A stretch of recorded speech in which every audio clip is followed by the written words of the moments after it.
Governor Reynolds signed a bill that would require Iowa women seeking abortion pills to visit a doctor in person rather than to see one online or use telehealth. KCCI's Abigail Curtin joins us live from the State House with why some groups say this is a win, but others say this won't stop women from seeking abortions. Abigail. Well, Stacey, prior to this bill, any woman who's less than 6 weeks along in her pregnancy could get access to abortion medication from an in-state provider through a telehealth visit. But come July 1st, that's no longer going to be an option. It's been months since pro-life advocates like Maggie DeWitty first advocated for restrictions on abortion medication in Iowa.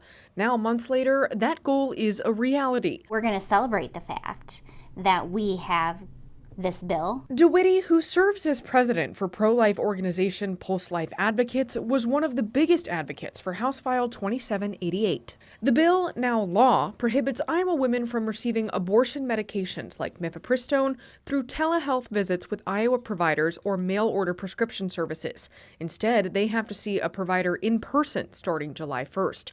DeWitty says this is a win for Iowa women. We want the woman to be seen by a doctor and also be given follow-up care. And that's currently not happening right now. And so that's what this bill aims to correct. But nationwide, the conversation is a bit different. Last week, the Supreme Court paused a decision previously restricting telehealth access to abortion medication nationwide. Drake Law professor and pro-choice advocate Sally Frank says that means Iowa women could still receive the medication through telehealth visits with providers out of state, but it comes with risks. Women will get an abortion if they need an abortion, and women will use abortion medication if they need it. It just will not be as safe, because it may not be doctors providing it.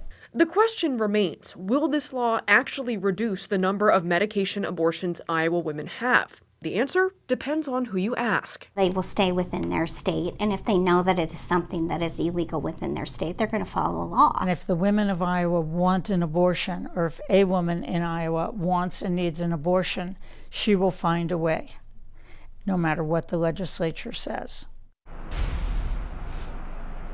Ultimately, the Supreme Court's decision will not impact Iowa's law from going into effect July 1st. However, if that stay of appeal is ever reversed, it could impact Iowa women's ability to get access to that medication from out-of-state providers. However, if that stay of appeal is reversed, it likely won't be decided for several months.